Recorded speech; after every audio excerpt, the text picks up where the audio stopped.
This is Unit 8. We are on page 7, and we're talking about the 5 types of chemical reactions. So far, we've addressed synthesis, decomposition, and combustion. The next one is a single replacement reaction. Single replacement. Here's what happens. An element reacts with a compound. The element in the reactants takes the place of an element that's in the compound. The products are a different element and a different compound.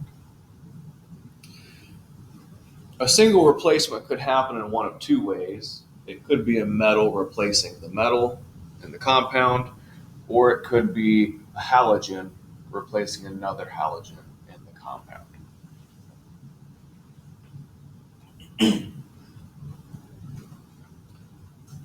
So a metal replacing a metal. Generally speaking, here is the equation. Element plus a compound yields different element, different compound. Let me write one of these in actual chemical terms. Solid zinc plus copper chloride, copper 2 chloride, aqueous.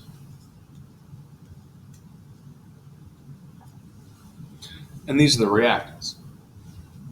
And so here's what's going to happen in this reaction.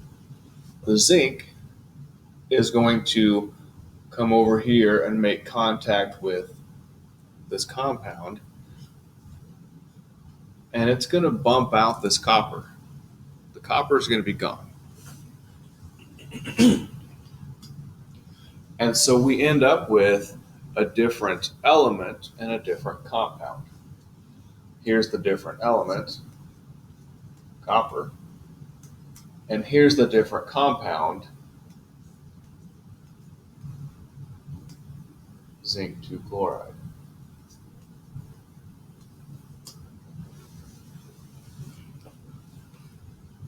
So again, to recap, the only thing that really happened here was this element taking the place of this one, and this is what we get after the fact. So I'm looking at this one, and I think it's already balanced. Let's count it up. 1 zinc, 1 zinc, 1 copper, 1 copper, 2 chlorines, 2 chlorines. And yeah, this one's already balanced. So let's look at a different chemical equation here.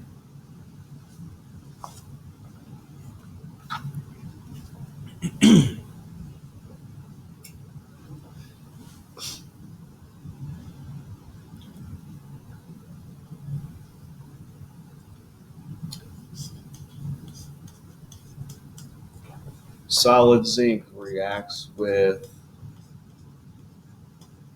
this is hydrochloric acid, HCl aqueous,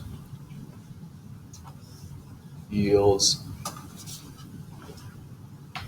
And this is another one of these things where we can predict what's going to happen.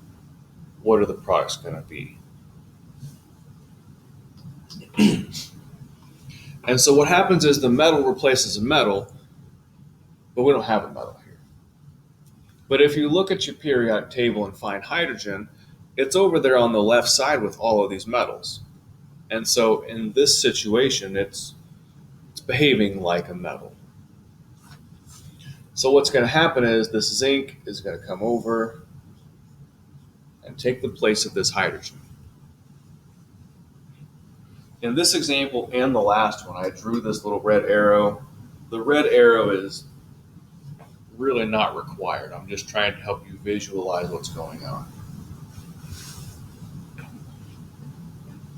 So what are the products going to be? Well, one of the products is going to be zinc and chlorine. So a zinc with a 2+ charge and a chlorine, which is halogen. And we switch the charges.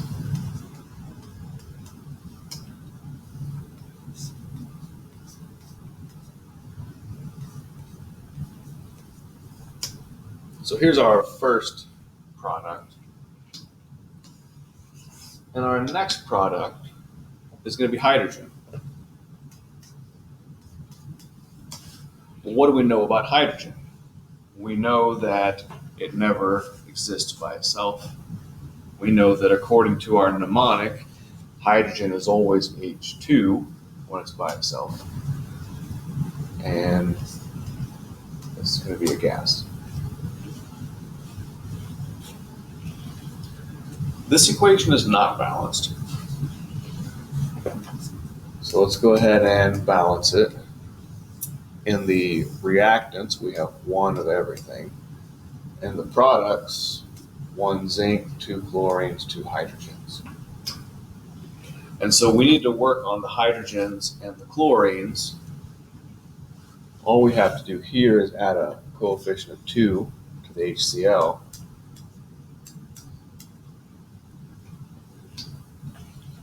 And it looks like it's balanced. Zinc, zinc, 2 chlorines, 2 chlorines, 2 hydrogens, 2 hydrogens.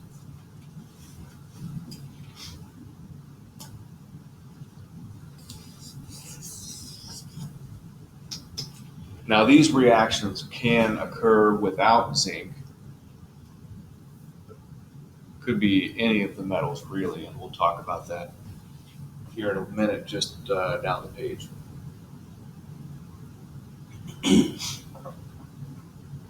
Well, let's look at the second scenario where a halogen replaces another halogen in the compound.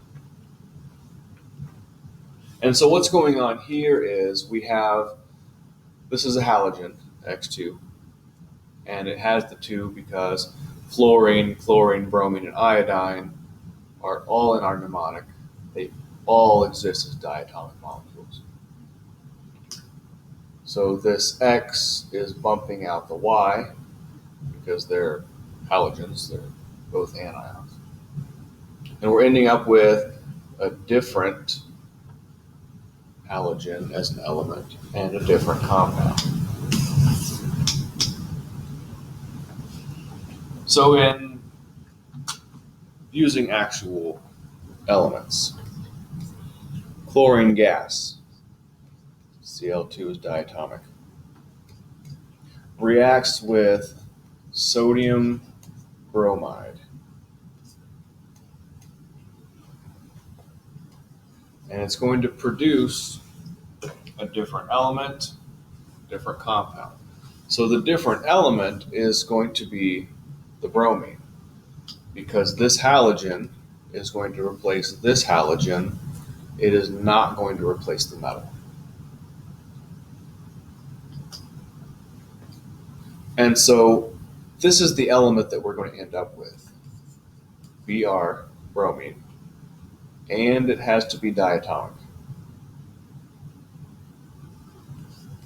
This one's a liquid. Plus, then my compound. It's a compound between sodium and chlorine, and they both have charges of 1, +1, -1. NaCl.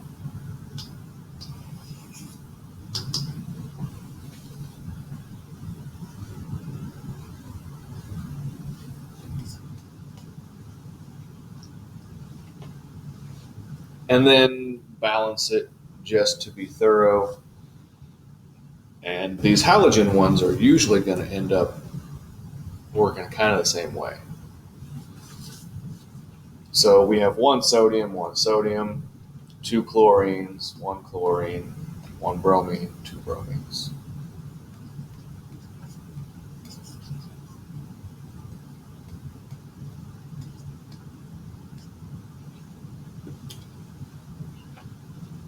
So what we're going to do is, I'm going to look at the bromines first. I want this to be 2. I'm going to add a coefficient here. And that's also going to change the sodiums. And so the sodiums and the chlorines are unbalanced. I'm going to put a 2 here. That's going to change both of those. And now it looks like we're balanced. Quick double check. 2, 2, 2, 2, 2, and 2. And this one's good.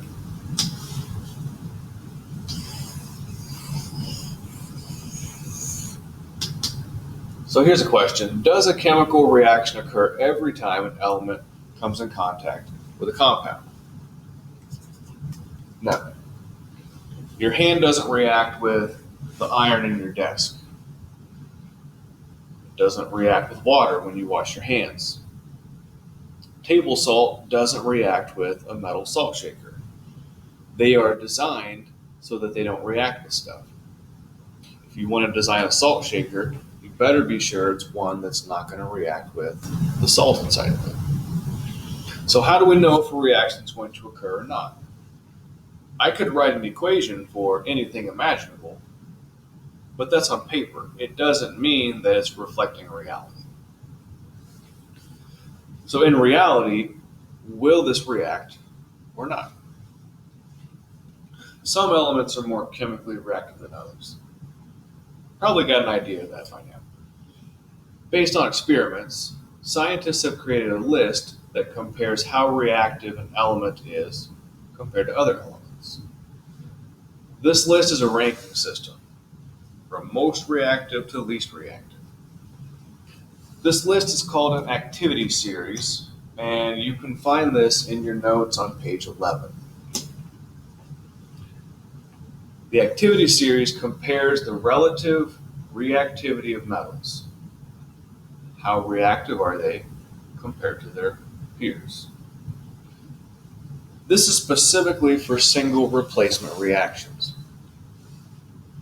And the way it works, a metal that is higher on the list can replace an element lower on the list.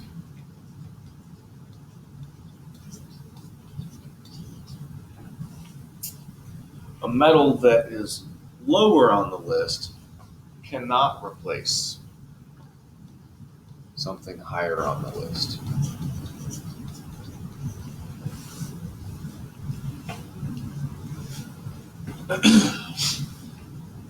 As I mentioned above, hydrogen is technically not a metal, but it's included in the activity series because it frequently exists as a cation. It's over there in group 1. It's not a metal, but it's reactive like group 1. So it gets put in with these other cations.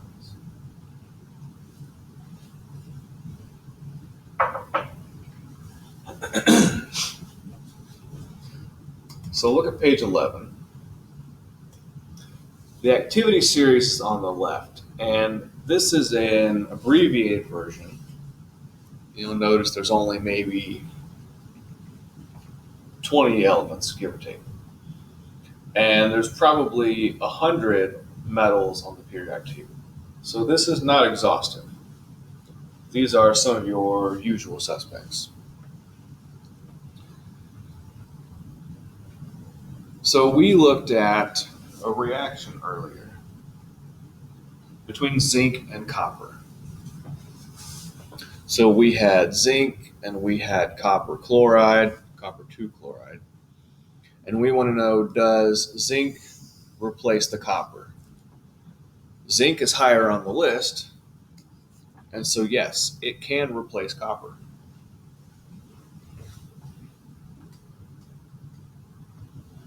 But let's compare zinc with something else. Let's compare zinc with sodium. If zinc is the element and sodium is in the compound, can zinc replace sodium? And the answer is no. The easiest way that we know this is we look at it Zinc is lower on the list, which means it can't replace something higher on the list.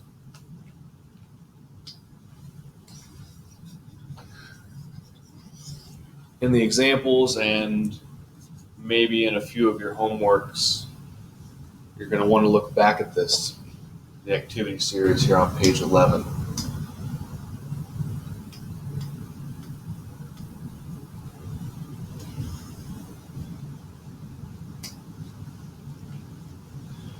There's another activity series.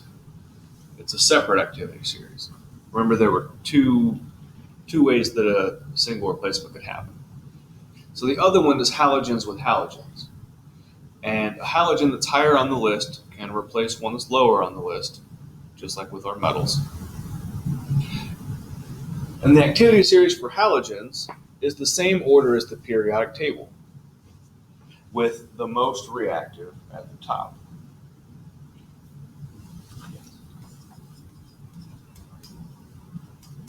So we have fluorine at the top, it's the most reactive, and then it goes down from there. Fluorine's the most, then chlorine, then bromine, then iodine. So what does it tell us about a single replacement reaction? It's going to tell us if the reaction happens or if it doesn't happen.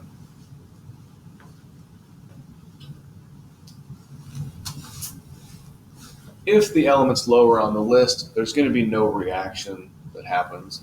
Rather than writing the same products and repeating ourselves, we just signify that there's no reaction.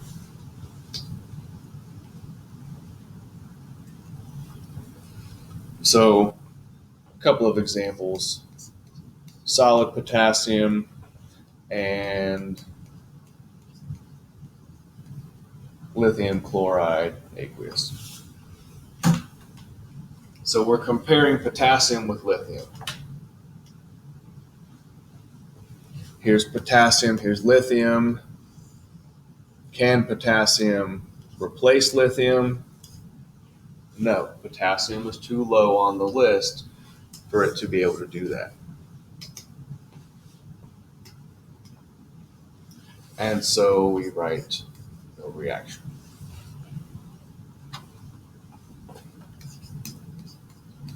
About solid potassium and sodium chloride. Again, we look at our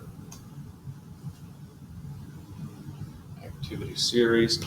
We are comparing sodium and potassium.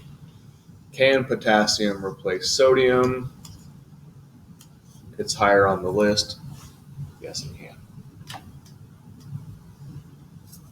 And then we would go about predicting the products, which would be sodium is our element, and KCl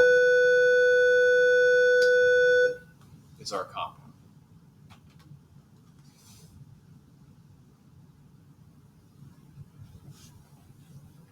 Let's look at one with some halogens. Liquid iodine and sodium chloride.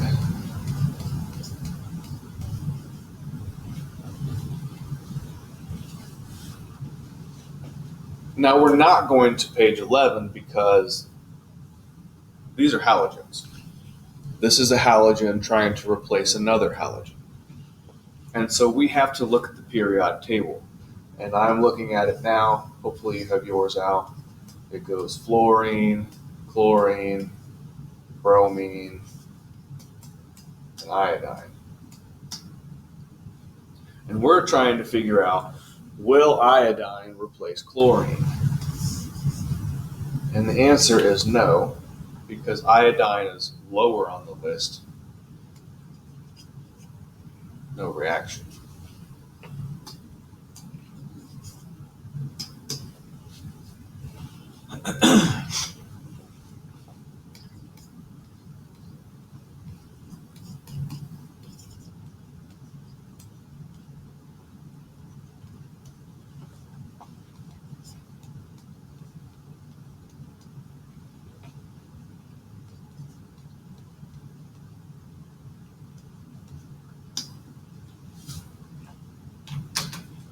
Here's another one. We have chlorine trying to replace bromine.